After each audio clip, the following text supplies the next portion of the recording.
Hi, നേരാസ് നോട്ട്ബുക്കിലേക്ക് സ്വാഗതം. നമ്മൾ ഇന്ന് വിശാല സമതല ഭൂവിൽ കംപ്ലീറ്റ് ചെയ്യാൻ വേണ്ടി പോവാണ്. വിശാല സമതല ഭൂവിൽ എന്ന് പറഞ്ഞാൽ ഉത്തര സമതലത്തെ പറ്റിയിട്ടാണ് പഠിച്ചു വന്നത്. അപ്പോൾ 9th സ്റ്റാൻഡേർഡിന്റെ SRT ജോഗ്രഫിയിൽ ഏറ്റവും ഇമ്പോർട്ടൻ്റ് ആയിട്ടുള്ള ഒരു ചാപ്റ്ററിൽ ഒന്ന് തന്നെയാണ്. അപ്പോൾ നമ്മൾ ഇതുവരെയുള്ള ക്ലാസ്സുകളൊക്കെ പ്ലേലിസ്റ്റ് ആയിട്ട് ചെയ്തിട്ടുണ്ട്. ക്ലാസ്സുകൾ കാണാത്തവർ തീർച്ചയായിട്ടും ക്ലാസ്സുകൾ കാണുക. അപ്പോൾ ഇന്ന് ഫൈനൽ പാർട്ടാണ്. അപ്പോൾ നമ്മൾ അതിൽ സമതലത്തിന്റെ അത്യാവശ്യം ഡീറ്റെയിൽസ് എല്ലാം നമ്മൾ പഠിച്ചു കഴിഞ്ഞു. സമതലത്തിനെ നമ്മൾ തിരിച്ചതും അവിടുത്തെ കാലാവസ്ഥയും അവിടുത്തെ ഭൂരൂപങ്ങൾ ഇതെല്ലാം നമ്മൾ പഠിച്ചു കഴിഞ്ഞു. നൈസർഗിക സസ്യജാലങ്ങളും പഠിച്ചു കഴിഞ്ഞു. ഇനി നമുക്ക് പഠിക്കാനുള്ളത് മണ്ണിനങ്ങളെ പറ്റിയിട്ടാണ്. ഉത്തരേന്ത്യൻ സമതലം നമുക്കറിയാം, ഇന്ത്യയുടെ ഏറ്റവും പ്രധാനപ്പെട്ട മണ്ണിനം തന്നെ ഏതാണ്? ഏറ്റവും കൂടുതൽ കാണുന്നത് എക്കൽ മണ്ണാണ്. അപ്പോൾ ഉത്തരേന്ത്യൻ സമതലം ഉണ്ടായത് തന്നെ ഹിമാലയ നദികളുടെയും ഉപദ്വീപീയ നദികളുടെയും എക്കൽ നിക്ഷേപങ്ങൾ മൂലമാണെന്നുള്ളതും നമ്മൾ പഠിച്ചു കഴിഞ്ഞതാണ്. അപ്പോൾ പ്രധാനപ്പെട്ട മണ്ണിനമാണ് ഏതെന്ന് പറയുന്നത്? എക്കൽ മണ്ണെന്ന് പറയുന്നത്. അപ്പോൾ നമ്മൾ ഇതിൽ എക്കൽ മണ്ണ് മാത്രമല്ല, നമുക്ക് വേറെയും മണ്ണുകൾ കാണാൻ സാധിക്കും. മെയിനായിട്ട് നമ്മൾ പറയുന്നത് എക്കൽ മണ്ണ്, ചെമ്മണ്ണ്, ലവണമണ്ണ്, വരണ്ട മണ്ണ്. ഏതൊക്കെയാണ്? എക്കൽ മണ്ണ്, ചെമ്മണ്ണ്, ലവണമണ്ണ്, വരണ്ട മണ്ണ്. ഇതൊക്കെ കാണാടാ. എക്കൽ മണ്ണ്, ചെമ്മണ്ണ്, അതുപോലെ വരണ്ട മണ്ണ്, അതുപോലെ എന്നും കൂടെ ലവണ മണ്ണും കൂടെ നമുക്ക് കാണാൻ സാധിക്കും. പ്രധാനപ്പെട്ടത് ഏതാണ്? എക്കൽ മണ്ണാണ്. എക്കൽ മണ്ണ്, എക്കൽ സമതലങ്ങൾ തന്നെയാണ് നമ്മൾ പറയുന്നത്. അപ്പൊ പ്രധാനപ്പെട്ടത് എക്കൽ മണ്ണ് തന്നെയാണ്. ഈ എക്കൽ മണ്ണിൽ തന്നെ നമ്മൾ പുതിയതിനെ നമ്മള് ഖദറിട്ട പുതിയത്, അപ്പോൾ അതുപോലെ ഭംഗി പോയത് ഭങ്കർ എന്നൊക്കെ പറഞ്ഞ് നമ്മൾ പഠിച്ചിട്ടുണ്ടായിരുന്നു. അപ്പൊ നമുക്ക് നോക്കാം. എക്കൽ മണ്ണ് ഇന്ത്യയുടെ ഏറ്റവും കൂടുതലുള്ള മണ്ണിനം ഏതാണെന്ന് ചോദിച്ചു കഴിഞ്ഞാൽ എക്കൽ മണ്ണാണ്. അതുപോലെ കൃഷിക്ക് അനുയോജ്യമായ മണ്ണിനം എന്ന് ചോദിച്ചു കഴിഞ്ഞാൽ എക്കൽ മണ്ണാണ്. അതൊക്കെ നമുക്കറിയാം. അപ്പൊ നോക്കിക്കേ, എക്കൽ മണ്ണ് നമുക്ക് കാണാൻ സാധിക്കുന്നത് എവിടേക്കാണ് എന്ന് ചോദിച്ചിട്ടുണ്ടെങ്കിൽ രാജസ്ഥാൻ ഭാഗത്തൊക്കെ ആയിട്ട് ഇതിന് വിസ്തൃതി കുറവാണ്. ഗുജറാത്തിലോട്ടൊക്കെ വരുമ്പോൾ കുറച്ചും കൂടെ കാണാൻ സാധിക്കും. എന്നാൽ ഗംഗാ സമതലത്തിലേക്ക് വരുന്ന സമയത്ത് നമുക്ക് അവിടെ ഖാദർ എന്നും ഭങ്കർ എന്നും പേരുള്ള മണ്ണിനങ്ങൾ, അത് രണ്ടായിട്ട് നമ്മൾ പറഞ്ഞ മണ്ണിനങ്ങൾ നമുക്ക് കൂടുതലും കാണുന്ന എവിടെയാണ്? ഗംഗാ സമതലങ്ങളിലേക്ക് വരുമ്പോഴാണ്. നമ്മുടെ എക്കൽ മണ്ണ് തന്നെ മണൽ മണ്ണ് മുതൽ കളിമണ്ണ് വരെയുള്ള റേഞ്ചിലായിട്ട് നമുക്ക് കാണാൻ സാധിക്കും. എക്കൽ മണ്ണിൽ തന്നെ മണൽ മണ്ണ് മുതൽ കളിമണ്ണ് വരെ, അതായത് ഓരോ ഏരിയയുടെ ഇതിനനുസരിച്ചിട്ട് വ്യത്യാസങ്ങൾ നമുക്ക് കാണാൻ സാധിക്കും എന്ന് മാത്രമാണ് അത് ഉദ്ദേശിക്കുന്നത്. അപ്പോൾ എക്കൽ മണ്ണ്, ഖാദർ, ഭങ്കർ എന്ന് നമ്മൾ പ്രധാനമായിട്ടും പറയുന്നത് ഗംഗാ സമതലത്തിൽ. നമ്മൾ തിരിച്ച സമയത്ത് നമുക്കറിയാം, സമതലത്തിന്റെ വടക്ക് നിന്ന് തെക്കോട്ട് തിരിച്ച സമയത്ത് ബാബർ, ടെറായി, എക്കൽ സമതലങ്ങൾ എന്ന് പറഞ്ഞ് നമ്മൾ തിരിച്ചിട്ടുണ്ടായിരുന്നു. അതില് എക്കൽ സമതലങ്ങൾ നമ്മൾ ഖാദറും ഭങ്കറും പഠിച്ച് കഴിഞ്ഞ ആൾക്കാരാണ്. അപ്പൊ അവിടെ ഡൗട്ടിന്റെ ആവശ്യമൊന്നും നമുക്കില്ല. അപ്പൊ ഗംഗാ സമതലങ്ങളിലാണ് നമ്മൾ കൂടുതലായിട്ട് ഖാദർ എന്നും ഭങ്കർ എന്നും പറയുന്നത്. എന്നാൽ കളിമണ്ണ് മുതൽ മണൽ മണ്ണ് മുതൽ കളിമണ്ണ് വരെയുള്ള വകഭേദങ്ങൾ നമുക്ക് എവിടെ കാണാൻ സാധിക്കും? ഈ എക്കൽ മണ്ണില് കാണാൻ സാധിക്കും. അതില് നമുക്ക് ഗംഗയുടെ കീഴ്ഘട്ടം, മധ്യഘട്ടം, അതുപോലെ ബ്രഹ്മപുത്രയുടെ ഭാഗങ്ങളിലായിട്ട് കാണാൻ സാധിക്കുന്നത് മണ്ണ് നേർത്തതും കളിമണ്ണുമാണ് നമുക്ക് കാണാൻ സാധിക്കുന്നത്. ഗംഗ കീഴ്ഘട്ടത്തിലും മധ്യഘട്ടത്തിലും നമ്മൾ ഗംഗാ സമതലം തിരിച്ചു. ഗംഗ, അതായത് ഇവിടെ രാജസ്ഥാൻ, ഇവിടെ പഞ്ചാബ്, ഹരിയാന, ഗംഗാ സമതലം. അപ്പൊ നമ്മള് ഗംഗാ സമതലത്തിനെ നമ്മൾ ഉപരിഘട്ടം, മധ്യഘട്ടം, കീഴ്ഘട്ടം എന്നിങ്ങനെ തിരിച്ചിട്ടുണ്ടായിരുന്നു. അപ്പൊ അതില് മധ്യഘട്ടത്തിലും കീഴ്ഘട്ടത്തിലും നമുക്ക് കാണാൻ സാധിക്കുന്നതാണ് ഏത്? മണ്ണ് നേർത്തതായിരിക്കും, അതുപോലെ കളിമണ്ണിന്റെ ഒരു രൂപമായിരിക്കും കാണാൻ സാധിക്കുന്നത്. അതുപോലെ ബ്രഹ്മപുത്രയുടെ ഭാഗത്തായിട്ടും നമുക്ക് കാണാൻ സാധിക്കുന്നത് കളിമണ്ണാണ്. അപ്പൊ നമ്മൾ പറഞ്ഞു, എക്കൽ മണ്ണിന്റെ വകഭേദങ്ങളില് മണൽ മണ്ണ് മുതൽ കളിമണ്ണ് വരെയുള്ള വകഭേദങ്ങൾ നമുക്ക് കാണാൻ സാധിക്കും. അതില് ഗംഗയുടെ സമതലങ്ങളിലായിട്ട് ഖാദറും ഭങ്കറും നമ്മൾ കാണുന്നു. ഖാദർ എന്ന് പറഞ്ഞാൽ ഖദർ ഉടുപ്പിട്ട് പുതിയ ഡ്രസ്സൊക്കെ ധരിച്ച് വരുന്ന ആൾക്കാർ ഖദർ ഇട്ടത്. അപ്പൊ അത് പുതിയ എക്കൽ സമതലങ്ങളിൽ പുതിയ മണ്ണാണ് ഖാദറെങ്കിൽ ഭങ്കർ എന്താണ്? ഭംഗി പോയി ഭംഗം വന്നതാണ്. അപ്പോ അത് എക്കൽ മണ്ണ്. ഇനി നമ്മൾ പറഞ്ഞു ഗംഗയുടെ കീഴ്ഘട്ടം, മധ്യഘട്ടം, ബ്രഹ്മപുത്ര ഭാഗങ്ങളിലെ കളിമണ്ണ്. നമ്മൾ പറഞ്ഞില്ലേ, നദി ഒഴുകി വരുമ്പോ നദി ആദ്യം അപർദനം നടത്തി നിക്ഷേപണത്തിലേക്ക് വരുമ്പോ ആദ്യം കനം കൂടിയ ആ സംഭവങ്ങളൊക്കെ ആയിരിക്കില്ല നിക്ഷേപിക്കപ്പെടുന്നത്. അപ്പൊ ആദ്യ ഭാഗത്തൊക്കെ കുറച്ചുകൂടെ വളരെ വലിയ തരികളായിരിക്കും കാണാൻ സാധിക്കുന്നത്.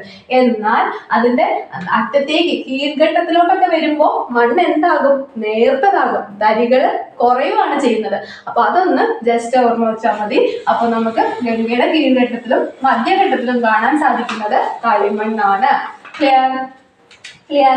ഇനി നമുക്ക് ചെമ്മണ്ണാണ്.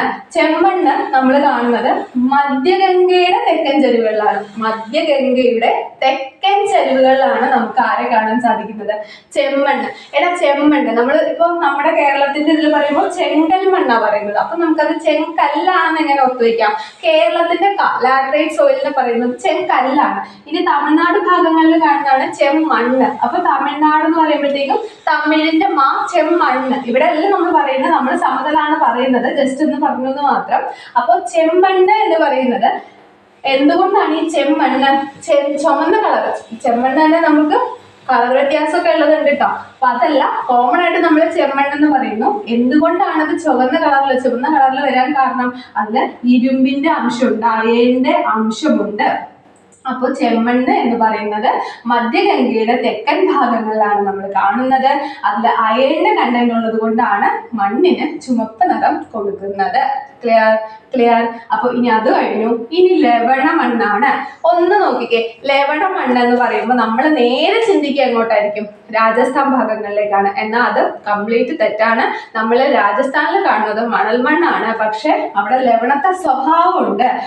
മണൽ മണ്ണ് മീൻസ് വരണ്ട മണ്ണാണ് കാണുന്നത്. അതിൽ ലവണത്ത സ്വഭാവമുണ്ട്. നമ്മൾ ലവണ മണ്ണ് കാണുന്നത് സുന്ദർബൻ ഭാഗത്താണ്. സുന്ദർബൻ ഭാഗത്തും ഉത്തരേന്ത്യയിലെ സമതലങ്ങളിൽ തീവ്ര കൃഷി, ഈ ജലസേചനം നടത്തിയിട്ട്, ജലസേചനം എന്ന് പറഞ്ഞാൽ ഭൂമിയിൽ നിന്ന് നമ്മൾ വെള്ളം എടുത്തിട്ട് ജലസേചനം, അവിടെ വെള്ളമില്ല, അപ്പൊ ജലസേചനം ഉപയോഗിച്ചിട്ട് തീവ്ര കൃഷി നടത്തിയ സമതലങ്ങളിലും നമുക്ക് ആരെ കാണാൻ സാധിക്കും? ലവണ മണ്ണ്. ഇപ്പൊ നിങ്ങൾ ചിന്തിച്ചാൽ മതി, നമ്മള് മണ്ണിന്റെ തട്ട് മാറാന്ന് പറയുന്നത് നമ്മൾ ബോർവെല്ലൊക്കെ പണ്ട് ഉപയോഗിച്ചിരുന്ന ആൾക്കാർക്ക് അറിയാം. നമ്മൾ ഒരുപാട് ജലം ഉപയോഗിച്ച് കഴിയുമ്പോൾ അല്ലെങ്കിൽ വേനൽക്കാലത്തിലോട്ടൊക്കെ വരുമ്പോൾ നമ്മുടെ നല്ല വെള്ളമായിരിക്കും, അത് കാലക്രമേണ എന്തായിട്ട് മാറും? അതിന് വേനൽ അതികഠിനമായിട്ടൊക്കെ വരുമ്പോൾ നമ്മൾ അണ്ടർഗ്രൗണ്ടിൽ നിന്ന് കൂടുതൽ വെള്ളം എടുത്ത് കഴിയുമ്പോൾ അതിന്റെ സ്വഭാവം മാറിയിട്ട് ഉപ്പ് വെള്ളമായിട്ടൊക്കെ മാറാൻ ചാൻസ് ഉണ്ട്. അതെന്തുകൊണ്ടാണ്? കൂടുതൽ യൂസ് ചെയ്യുമ്പോൾ വെള്ളത്തിന്റെ ഇത് കുറയുമ്പോൾ വേറെ ഭാഗത്ത് നിന്ന് വലിച്ചിട്ട് എടുക്കുന്നത്. അപ്പോൾ ഈ ഉത്തരേന്ത്യൻ സമതലങ്ങളിൽ തീവ്ര കൃഷി ചെയ്തപ്പോൾ, തീവ്ര കൃഷി എന്തുപയോഗിച്ച്? ജലസേചനം ഉപയോഗിച്ച് ചെയ്ത സമയത്ത് ഉത്തരേന്ത്യൻ സമതലങ്ങളിലെ മണ്ണും എന്തായി മാറിയിട്ടുണ്ട്? ലവണ മണ്ണായിട്ട് മാറിയിട്ടുണ്ട്. അപ്പൊ അതൊന്നും അറിഞ്ഞിരിക്കുക. പിന്നെ വെസ്റ്റ് ബംഗാളിന്റെ തീരദേശ പ്രദേശങ്ങളില്, കോസ്റ്റൽ പ്രദേശങ്ങളിൽ നമുക്ക് പീറ്റ് മണ്ണും കാണാൻ സാധിക്കും. കാർബണിന്റെ ഒരു വകഭേദം കണ്ട് നമ്മൾ പീറ്റ് പറയാറുണ്ട്. അപ്പൊ പീറ്റ് മണ്ണ് കാണാൻ സാധിക്കും. നോക്ക്, ലവണ മണ്ണ് എന്ന് പറഞ്ഞാൽ ഉപ്പുള്ള പ്രദേശമാണ്. എന്തുകൊണ്ടായിരിക്കും ഈ സുന്ദർബന്, വെസ്റ്റ് സുന്ദർബന്റെ ഡെൽറ്റ പ്രദേശങ്ങള്, വെസ്റ്റ് ബംഗാളിന്റെ കോസ്റ്റൽ തീരത്തൊക്കെ എന്തുകൊണ്ടായിരിക്കും? അവിടെ സമുദ്രജല കയറ്റം. നമുക്ക് അവിടെ അറിയാം, വെസ്റ്റ് ബംഗാളിന്റെ തീരം എന്ന് പറഞ്ഞാല് ഇവിടെ ബേ ഓഫ് ബംഗാൾ ആണ്. അപ്പോ ഇവിടെ സമുദ്രജല കയറ്റം, സമുദ്രജലത്തിൽ എന്തുണ്ട്? ഉപ്പുണ്ട്. അപ്പൊ സമുദ്രജല കയറ്റം കാരണം ഇത് എന്തായിട്ട് മാറുന്നു? ലവണ മണ്ണായിട്ട് മാറുന്നു. Clear clear. അപ്പൊ ലവണ മണ്ണ് എവിടെ കാണുന്നു? സുന്ദർബന്റെ ഭാഗങ്ങളില്, അതുപോലെ വെസ്റ്റ് ബംഗാളിന്റെ കോസ്റ്റൽ ഭാഗങ്ങളില്, ഉത്തരേന്ത്യൻ സമതലങ്ങളിൽ തന്നെ തീവ്ര കൃഷി നടത്തിയിട്ട് ജലസേചനം മുഖേന തീവ്ര കൃഷി നടത്തിയ ഭാഗങ്ങളിലും നമുക്ക് ലവണ മണ്ണ് കാണാൻ സാധിക്കും. ഇനി നമുക്ക് കാണുന്ന ഭാഗമാണ് ഇത് വരണ്ട മണ്ണ്. വരണ്ട മണ്ണാണ് നമ്മൾ എവിടെ കാണുന്നത്? രാജസ്ഥാൻ ഭാഗങ്ങളിൽ കാണുന്നത്. എന്തുകൊണ്ടാണ് രാജസ്ഥാനിൽ? നമുക്കറിയാലോ, നമ്മൾ ചിന്തിക്കാം രാജസ്ഥാനില് ലവണ മണ്ണെന്നാ, പക്ഷെ അത് ലവണത്തെ സ്വഭാവമാണുള്ളത്. അവിടെ കാണുന്ന മണ്ണിന് മണൽ രൂപമല്ലേ? നമ്മൾ രാജസ്ഥാനിൽ പോകുമ്പോൾ ഡെസേർട്ട് നമ്മുടെ ആടുജീവിതം ഓർക്കാം. ഡെസേർട്ടിലെ മണ്ണിന്റെ എന്താ? മണൽ രൂപമല്ലേ? അപ്പൊ മണൽ രൂപമാണ് അവിടെ കാണുന്നത്. അതുപോലെ വെസ്റ്റ് രാജസ്ഥാൻ, നമ്മുടെ രാജസ്ഥാന്റെ പടിഞ്ഞാറ് ഭാഗത്താണ് നമുക്ക് വരണ്ട, ഉത്തര സമതലത്തില് നമ്മുടെ പടിഞ്ഞാറൻ രാജസ്ഥാന്റെ ഭാഗങ്ങളിലാണ് നമുക്ക് വരണ്ട മണ്ണ് കാണാൻ സാധിക്കുന്നത്. അതിന് മണൽ രൂപവും അതിന് ലവണത്ത സ്വഭാവവുമാണുള്ളത്. നമ്മൾ സാമ്പാർ തടാകം, ഉപ്പ് തടാകങ്ങളൊക്കെ പറ്റി പഠിച്ചിട്ടില്ലേ? സാമ്പാർ, ദിദ്വാന, സർഗോൾ. അപ്പോ അതുപോലെ സാമ്പാറിൽ ഉപ്പുണ്ട് എന്നൊക്കെ നമുക്ക് കണക്ട് ചെയ്ത് വയ്ക്കാം. അപ്പോ ലവണത്ത സ്വഭാവമുണ്ട്, പക്ഷെ രൂപം എന്താണ്? മണൽ രൂപമാണ്. ക്ലിയർ. അപ്പൊ ഇതാണ് നമ്മുടെ ഉത്തരേന്ത്യൻ സമതലങ്ങളിലെ മണ്ണിനങ്ങളെ പറ്റി പഠിക്കാനുള്ളത്. അപ്പൊ എന്താണ് എക്കൽ മണ്ണ്, ചെമ്മണ്ണ്, അതുപോലെ ലവണമണ്ണ്, വരണ്ട മണ്ണ്. ഒന്നും പറഞ്ഞിട്ടില്ല. എക്കൽ മണ്ണ് ഗംഗാ സമതലത്തിന്റെ ഭാഗങ്ങളിൽ ഘാതറും ഭംഗറുമായിട്ട് നമുക്ക് തിരിക്കാം. എക്കൽ മണ്ണ് തന്നെ മണൽ മണ്ണ് മുതൽ കളിമണ്ണ് വരെയുള്ള വകഭേദങ്ങൾ നമുക്ക് കാണാൻ സാധിക്കും. ഗംഗയുടെ കീഴ്ഘട്ടത്തിലും മധ്യഘട്ടത്തിലായിട്ടും ബ്രഹ്മപുത്രയുടെ ഭാഗങ്ങളിലും നമുക്ക് കളിമണ്ണ് കാണാൻ സാധിക്കും. അതുപോലെ ആ മണ്ണ് എന്താണ്, താഴേക്ക് ഏറ്റവും അറ്റത്തേക്ക് വരുമ്പോൾ മണ്ണ് നേർത്തതാകും. ചെമ്മണ്ണ് കാണുന്നത് മധ്യഗംഗയുടെ തെക്കൻ ഭാഗത്തായിട്ടാണ് വരുന്നത്. അത് നമ്മുടെ ഉപദ്വീപീയ പീഠഭൂമിയിലും ഈ ചെമ്മണ്ണ് നമുക്ക് കാണാൻ സാധിക്കും. അപ്പോൾ തെക്കൻ ഭാഗത്ത് ഉപദ്വീപ് അല്ലേ പിന്നെ ഇങ്ങോട്ട് വരുന്നത്, അപ്പോൾ പീഠഭൂമിയുടെ ഭാഗത്തായിട്ട് നമുക്ക് ചെമ്മണ്ണ് കാണാൻ സാധിക്കും. ആ ക്ലാസ് എടുക്കുമ്പോൾ നമുക്ക് ഇവിടെ കുറച്ചും കൂടെ അത് ഡൗട്ട് ക്ലിയർ ആയി മാർക്ക് കിട്ടും കേട്ടോ. അപ്പോൾ ചെമ്മണ്ണ് മധ്യഗംഗയുടെ തെക്കൻ ഭാഗത്ത് നമുക്ക് കാണാൻ സാധിക്കുന്നു. ഇരുമ്പിന്റെ അംശം ഉള്ളത് കൊണ്ടാണ് ചെമ്മണ്ണിന് ആ കളർ കൊടുത്തിരിക്കുന്നത്. ലവണമണ്ണ് എന്ന് പറഞ്ഞാൽ എന്താണ്, നമ്മുടെ കോസ്റ്റൽ ഭാഗങ്ങളിലായിരിക്കും, കാരണം ഉപ്പിന്റെ ഇത് വരുന്നത്. അപ്പൊ സുന്ദർബൻ ഡെൽറ്റ ഭാഗങ്ങളിൽ ഇതെന്ന് പറയുന്നത് മണൽ മണ്ണും പശ്ചിമ മണ്ണും കൂടെ ചേർന്നൊരു ഇതിൽ വരും. അതുപോലെ സമുദ്രത്തിലെ കയറ്റം നമ്മൾ പറഞ്ഞു. ഉത്തരേന്ത്യയിലെ തീവ്ര കൃഷി നടത്തിയിട്ടുള്ള ഭാഗങ്ങളിലും ലവണമണ്ണ് കാണാം. വെസ്റ്റ് ബംഗാളിന്റെ കോസ്റ്റൽ പ്രദേശങ്ങളിൽ, തീരദേശ പ്രദേശങ്ങളിൽ നമുക്ക് പീറ്റ് മണ്ണ് കാണാം. ഇനി വരണ്ട മണ്ണാണ്. വരണ്ട മണ്ണ് നമ്മുടെ ഉത്തര സമുദ്രത്തിന്റെ രാജസ്ഥാന്റെ പടിഞ്ഞാറൻ ഭാഗങ്ങളിലാണ് കാണുന്നത്. അതിന് മണൽ രൂപവും ലവണത്തെ സ്വഭാവവുമാണ് ഉള്ളത്. ക്ലിയർ ആയെന്ന് വിചാരിക്കുന്നു. ഇനി ഇവിടെ ജനജീവിതം എന്നുള്ളൊരു ടോപ്പിക്കാണ് നമുക്ക് അടുത്തത് എടുക്കാനുള്ളത്. ജനജീവിതം ഒന്നുമില്ല, നമുക്കറിയാം എന്താണ്, നമ്മുടെ ഈ ഉത്തരേന്ത്യൻ സമതലങ്ങളിലാണ് മൊത്തത്തിൽ നമ്മൾ നോക്കുവാണെങ്കിൽ പോപ്പുലേഷൻ വിസ്തൃതി നോക്കുവാണെങ്കിൽ നമ്മുടെ 4/1 ഭാഗമേ ഉള്ളൂ നമ്മുടെ ഉത്തരേന്ത്യൻ സമതലത്തിന്റെ വിസ്തൃതി ഇന്ത്യനെ കമ്പയർ ചെയ്യുമ്പോഴത്തേക്കും. പക്ഷേ നമ്മളുടെ അവിടെയുള്ള പോപ്പുലേഷൻ നോക്കുവാണെങ്കിൽ 2/3 പോപ്പുലേഷനും എവിടെയാണ് നിൽക്കുന്നത്, ഈ സമതലത്തിലാണ് നിൽക്കുന്നത്. അതെന്തുകൊണ്ടാണ്? ഇവിടെ സമതലമാണ്. അതുപോലെ കൃഷിക്ക് അനുയോജ്യമാണ്. സമതല ഭാഗമായതുകൊണ്ട് തന്നെ വ്യവസായങ്ങൾക്കും വീട് വയ്ക്കാനും റോഡ് നിർമ്മാണത്തിനും എല്ലാത്തിനും അനുയോജ്യമായ പ്രദേശമാണ് ഇതെന്ന് പറയുന്നത് സമതലം. അപ്പൊ കൂടുതൽ ആളുകൾ ആ ഒരു മേഖല തിരിച്ചിട്ട് താമസിക്കുന്നു. അത് നമുക്കറിയാം. അപ്പൊ എക്കൽ സമതലങ്ങളെ കേന്ദ്രീകരിച്ച് പണ്ട് മുതലേ കൃഷിയൊക്കെ നടത്തുന്നു. അതുപോലെ റോഡ് ഗതാഗതം അങ്ങനെയുള്ള എല്ലാ സംഭവങ്ങൾക്കും അനുയോജ്യമായ ഭൂപ്രകൃതിയാണ്, വളരെ അനുയോജ്യമായ ഭൂപ്രകൃതിയാണ് നമ്മുടെ സമതലം എന്ന് പറയുന്നത്. അപ്പോൾ ജനജീവിതം അതുമായിട്ട് ബന്ധപ്പെട്ട് മാത്രമേ ഇനി പറയാനുള്ളൂ. ഇനി നമുക്ക് പഠിക്കാനുള്ളത് ഏതാണ്? ഇവിടെ കൃഷി നമ്മൾ ഇന്ത്യയിൽ കൃഷി ചെയ്യുന്നത് കാർഷിക കാലഘട്ടം എന്ന് പറയുന്നത് ശരിക്കും മൺസൂണിനെ ആശ്രയിച്ച് തന്നെയാണ് നമ്മൾ ചെയ്തുകൊണ്ടിരിക്കുന്നത്. അപ്പോൾ ഒരു സെക്കൻഡ്. അപ്പൊ നമ്മൾ മൺസൂണിനെ ആശ്രയിച്ചിട്ടുള്ള അല്ലെങ്കിൽ മഴക്കാലത്തിനെ ആശ്രയിച്ചിട്ടുള്ള കൃഷി തന്നെയാണ് നമ്മൾ ചെയ്തുകൊണ്ടിരിക്കുന്നത്. പ്രധാനമായിട്ടും നമ്മൾ എങ്ങനെയാണ് തിരിയുന്നത്? ഖാരിഫ് വിള, അതുപോലെ റാബി, അതുപോലെ സെയ്ദ് നമുക്കറിയാം അല്ലെ. ഖാരിഫ് വിള എന്ന് പറയുമ്പോൾ അത് നമ്മുടെ തെക്ക് പടിഞ്ഞാറൻ മൺസൂണിനെ ആശ്രയിച്ച് നടത്തുന്ന കൃഷിയാണ്. അപ്പൊ തെക്ക് പടിഞ്ഞാറൻ മൺസൂൺ എങ്ങനെയാണ് നമ്മൾ ഇന്നലെ പഠിച്ചതേ ഉള്ളൂ. അപ്പൊ എന്താണ്? ജൂൺ മുതൽ സെപ്റ്റംബർ വരെയാണ് അല്ലെ തെക്ക് പടിഞ്ഞാറൻ മൺസൂൺ എന്ന് പറയുമ്പോൾ. ഇനി റാബി വിള എന്ന് പറയുമ്പോൾ ഒക്ടോബർ മുതൽ മാർച്ച് വരെയാണ് റാബി വിളകൾ വരിക.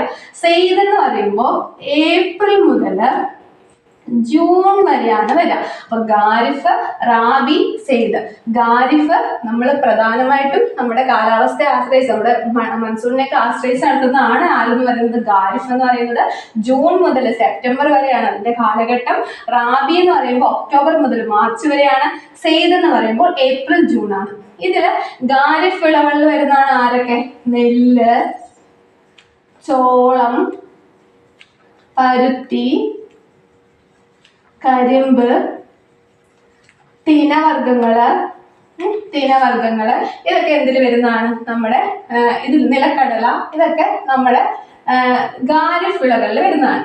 ഇനി റാബി ക്രോപ്സിൽ ആരൊക്കെ വരും? ഗോതമ്പ്, പയർവർഗങ്ങള്, പുകയില, കടുക്, അതിന്റെ കൂടെ നമുക്ക് ബാർലി പഠിച്ചിരിക്കണേ, ബാർലി. പിന്നെ സെയ്ദില് പഴം, പച്ചക്കറി, അത് നമുക്കറിയാം. പഴം, പച്ചക്കറി, അതുപോലെ കാലിത്തീറ്റ, തണ്ണിമത്തൻ, അതൊക്കെ നമ്മുടെ ഇതിൽ വരും. അപ്പൊ അതൊക്കെയാണ് സെയ്തില് വരുന്നത്. അപ്പൊ ഒന്നും പറഞ്ഞിട്ടില്ല, 3 പ്രധാനപ്പെട്ട കാർഷിക കാലങ്ങള് ഖാരിഫ് വിള, റാബി വിള, സെയ്ത് വിള എന്ന് നമ്മൾ പറയുന്നു. ആ കാലങ്ങൾ ഏതൊക്കെയാണ്? ജൂൺ മുതൽ സെപ്റ്റംബർ വരെയാണ് ഖാരിഫിൽ വരിക, ഒക്ടോബർ മുതൽ മാർച്ച് വരെയാണ് റാബിയിൽ വരിക, ഏപ്രിൽ മുതൽ ജൂൺ വരെയാണ് സെയ്തിൽ വരിക. ഇവിടെ വരുന്ന വിളകൾ ഏതൊക്കെയാണ്? നെല്ല്, ചോളം, തിന, അതുപോലെ ഈ നമ്മൾ തിനയില് പറയുന്നതാണ് ബജ്ര, അതുപോലെ ജോവർ, ഇതൊക്കെ വരുന്ന കേട്ടോ. ബജ്ര, തൂവര, ഇവിടെ നമ്മൾ തൂവരയും കൂടെ പറയുന്നുണ്ട്, തൂവര. അപ്പൊ നെല്ല്, ചോളം, പരുത്തി, ചണം നമ്മൾ കൊടുത്തിട്ടുണ്ടായിരുന്നോ? ഇല്ല, ചണം. ഇതൊക്കെ വരുന്നതാണ് ഏതില്? ഖാരിഫ് വിളകളില് വരുന്നത്. ഇനി ഗോതമ്പ്, പയറുവർഗ്ഗങ്ങൾ, കടുക് വർഗ്ഗങ്ങൾ, ബാർലി, ഇതൊക്കെയാണ് നമ്മുടെ റാബി ക്രോപ്സ് വരുന്നത്. ഇനി സെയ്തിലാണ് ആരൊക്കെ വരുന്നത്? പഴങ്ങള്, പച്ചക്കറി, കാലിത്തീറ്റ വരുന്നത്. അപ്പോ ഇത്രയാണ് നമുക്ക് ഈ ഒരു ചാപ്റ്ററിൽ എടുക്കാനുള്ളത്. ഇതൊക്കെയാണ് ഖാരിഫ് ക്രോപ്സ്. നമ്മുടെ വിളകളെ പറ്റി പറഞ്ഞു.